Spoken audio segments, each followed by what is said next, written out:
What's up, y'all? I thought it was time for a Hooptie fleet update, and as you'll see, this is the 89 probe, one that hasn't had much time on the channel. So a while back we replaced basically the whole fuel system, including the tank, and then we had a crank no start. So diagnosed it thanks to the German.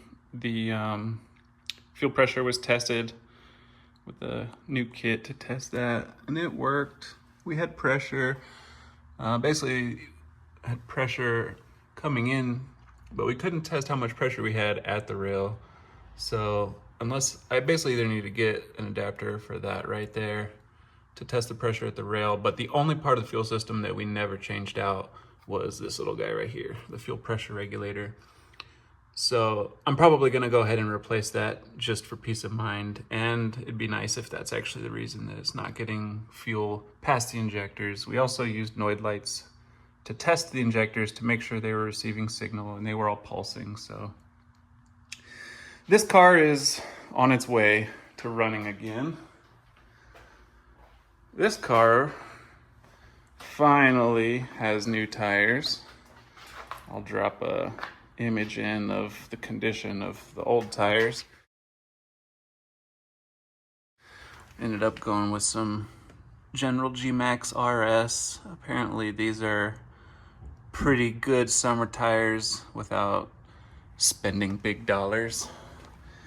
And then this Hooptie is finally, after almost a year and a half of ownership, going to the dealership on Friday to get the permanent fix for the fuel line recall, as well as knocking out the recall for the vehicle, which could move in neutral, which I'm still not quite sure why that's a thing. I'm pretty sure it's supposed to move when it's in neutral, but I don't know. Whatever. They're going to take care of that recall. And then we got Zephyr back there. Zephyr's good. That Subaru, as much as I beat on it, that thing's hasn't skipped a beat. So good job, Subaru.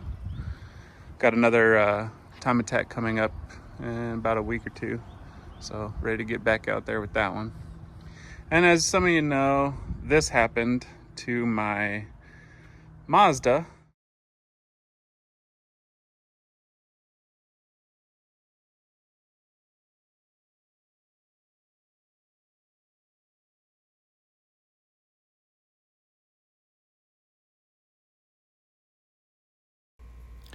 Let's see that over again at half speed.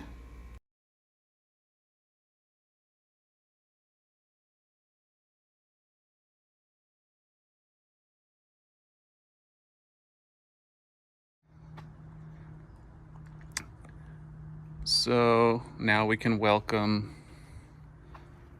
Project Lily. Lily is a 2024 Honda Accord EXL. So it has the smaller 17-inch wheels, but it has more of the luxury features inside, like heated seats and vents for the rear air conditioning, stuff like that the kid likes. So yeah, it's boring, but it should get pretty good fuel economy. And this will be the new Turo when I'm not out saving fuel, not driving the truck. So more to come on Project Lily. New addition to the fleet.